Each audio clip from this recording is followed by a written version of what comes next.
I think that your actions don't matter so much as your state of consciousness, because we aren't the actors, we aren't the doers. Our bodies are under the control of nature, and nature is under the control of God. God alone is the doer.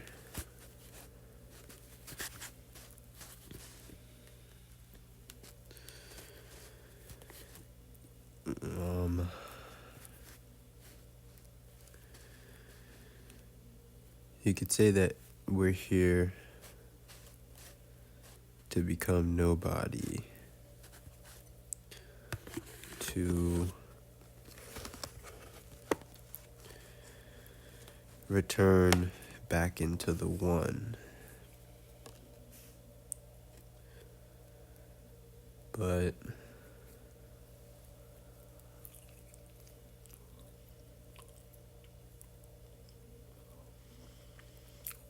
is that really the point?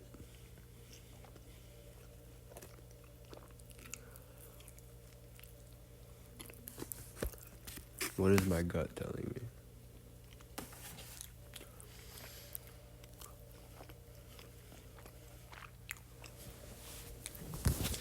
My deepest impulse, my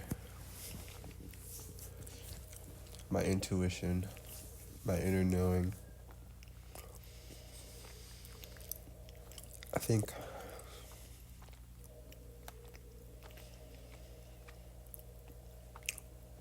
think it's always changing. Like, it's a, what's it called? The holographic universe, multi-dimensional universe, fractal. It's a fractal universe.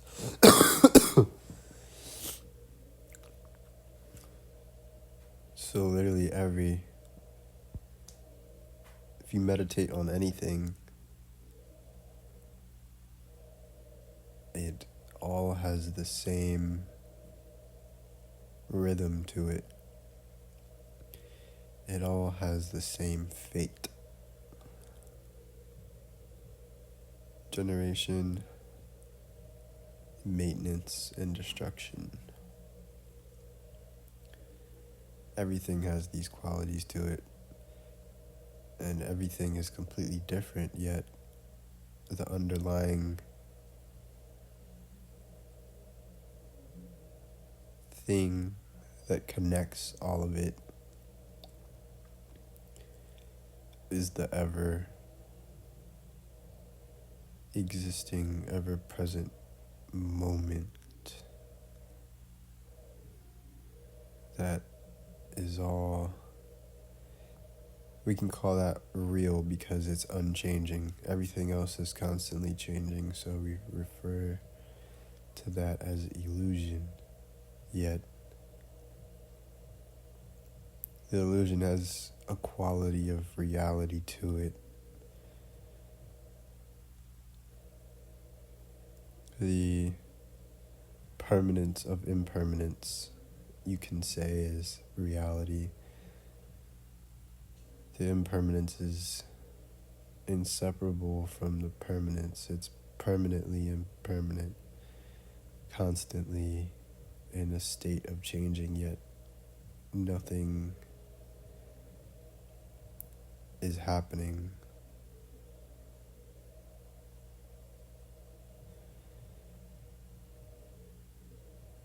Like Arjuna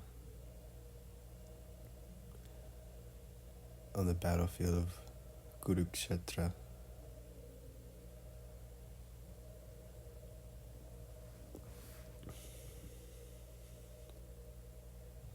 Killing is inherently bad, like you think of someone going up to a random person and murdering them on the spot, like it's not really okay, but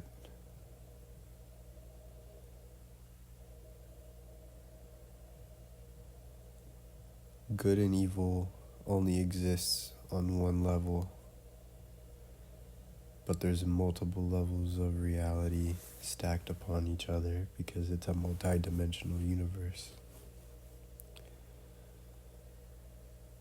It's a dance from the two to the one to the two, back into the one. And I can see this in my day-to-day life, a constant dance from the two to the one. Some moments I'm completely absorbed in the one.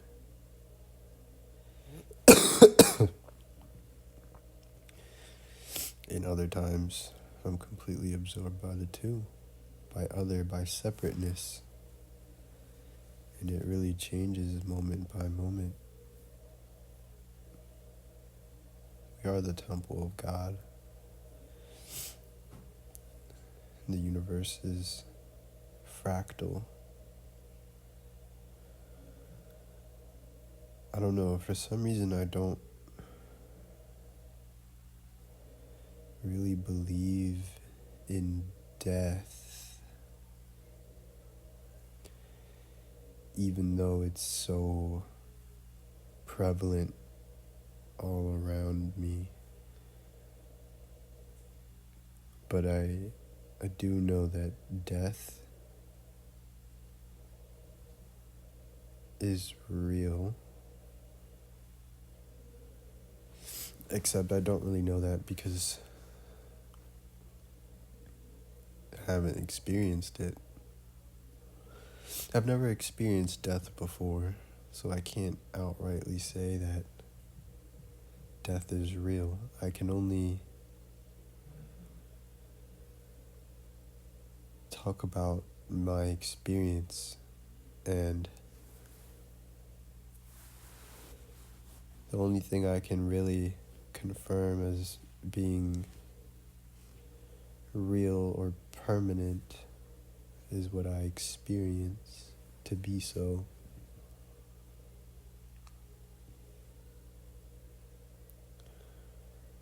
Death is just transformation.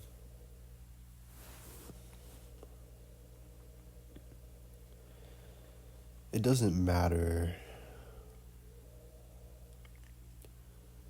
what happens to me after I leave this body. It doesn't really matter. There's nowhere to go. There might be pain involved, but nothing lasts forever. Literally, the concept of nothing itself lasts forever. Something doesn't last forever because something is always changing. Something is impermanent. That's the quality of somethingness, is impermanence. But nothingness is permanent.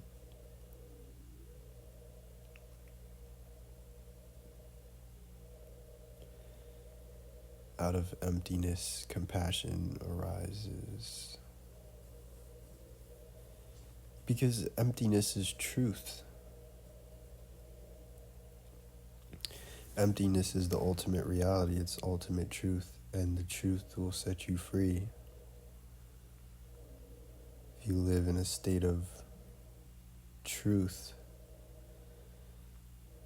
that's real liberation. Emptiness. Non-attachment.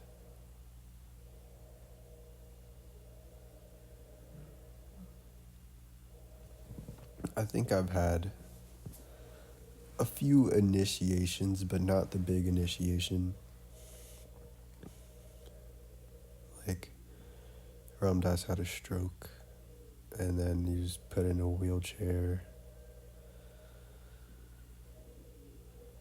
Chogyam Trungpa Rinpoche Rinpoche. He was in a serious car accident, Dr. Joe Dispenza was like paralyzed for months, or like a month or something. And these are true, genuine, real initiations when you're really confronted with the reality of things, because you can think that, oh, like something like that could never happen to me, but it can, and it has, and it will.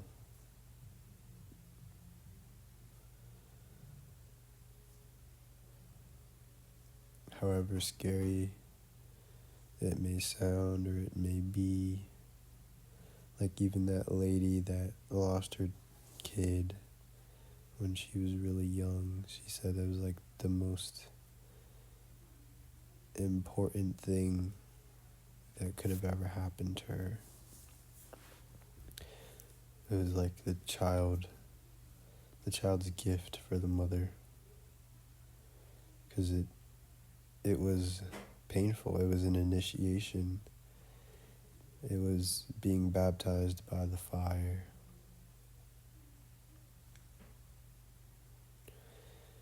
And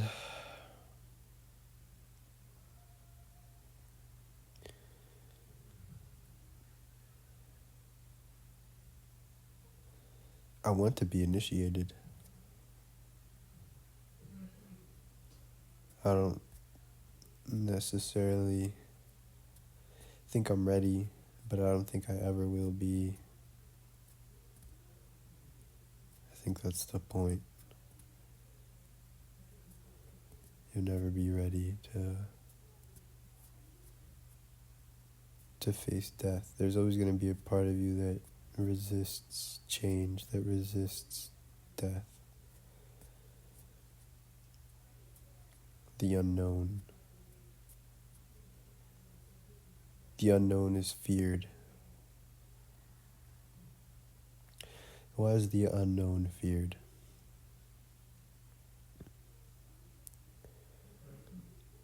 It represents impermanence.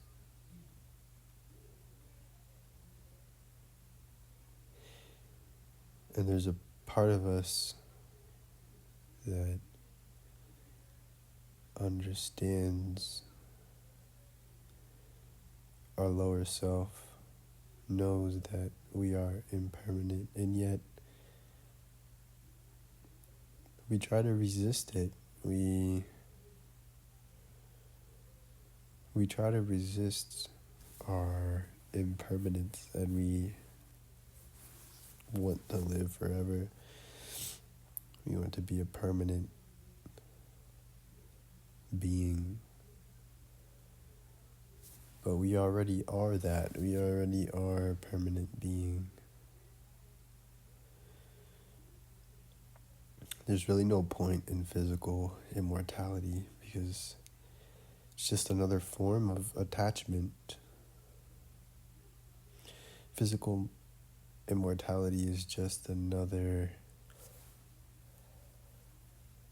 form of attachment. The only way you could use physical immortality as something other than attachment is if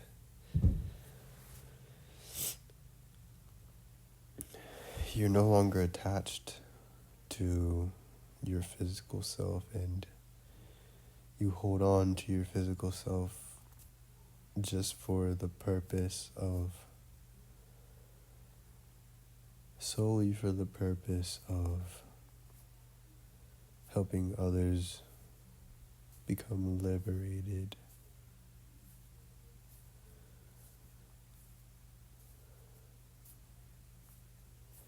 And it's a paradox, because we have free will, yet we don't have free will.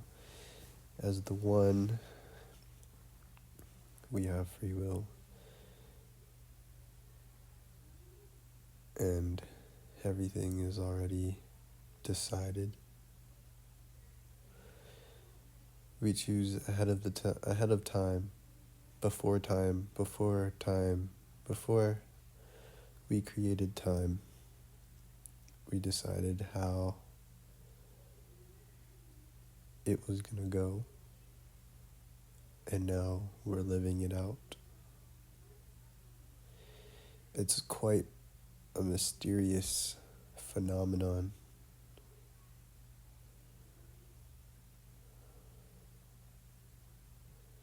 The complexity of it all, hidden in the simplicity. It's all a big paradox.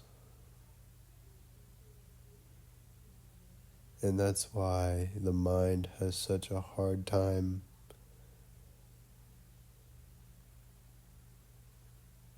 that's why the mind is incapable of understanding it, because it goes beyond the intellect. It's not rational whatsoever. So you have to go beyond the mind. It's not about action. Action is physical. It's about consciousness. It's about being aware of the truth, being the truth, being the way, the truth, and the life. Being Christ, not being Christ. We have to be Christ. We don't have to be Christ, but we are Christ.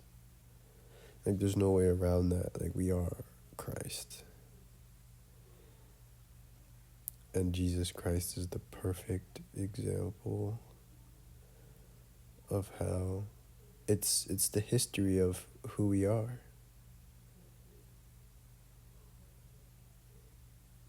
Emanating from the one to come down into the distorted material reality to ultimately rise back up.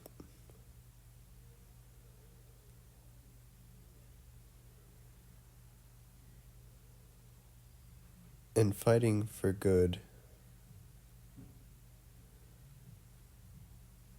but not assuming that good will prevail, and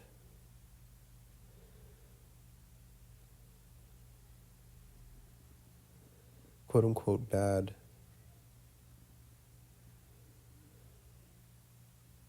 can also be seen as good in a way, but then if it's all good, then good isn't a good term, it just is.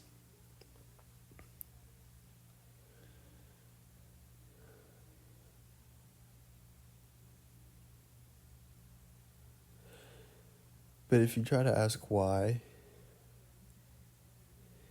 it won't make sense to your mind. It won't make sense to your mind if you try to rationalize it. It won't work because it's irrational.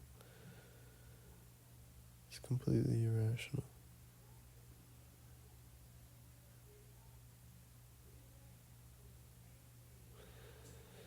You can't do anything. Like, there's nothing to do.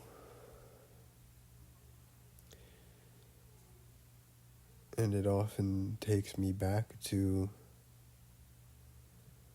that powerful LSD trip where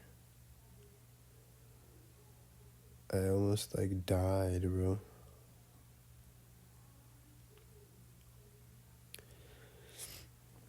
When I was sitting there and I was trying to meditate, but I had to keep my mind active because I felt like if I meditated and emptied my mind, then I would no longer be here. And I think that's true. afraid of death.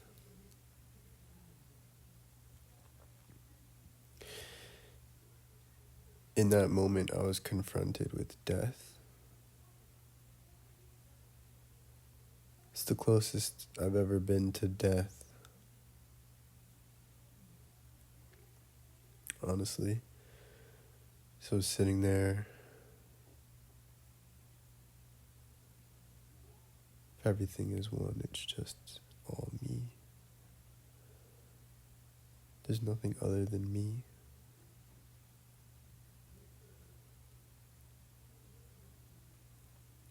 And I'm not ready to live there yet.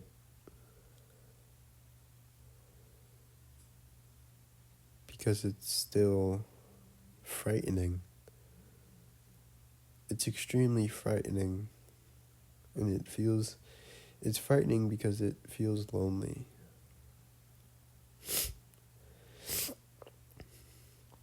It's frightening because it feels lonely.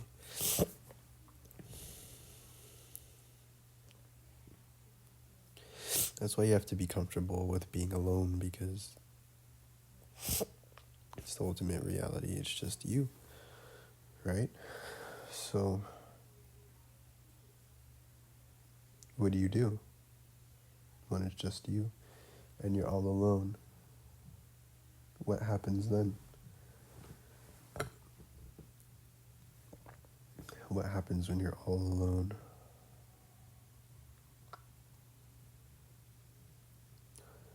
How does that make you feel? Uncomfortable. Why? Why is being alone so uncomfortable? Why is being alone uncomfortable? Why is being alone uncomfortable? Why is being alone uncomfortable?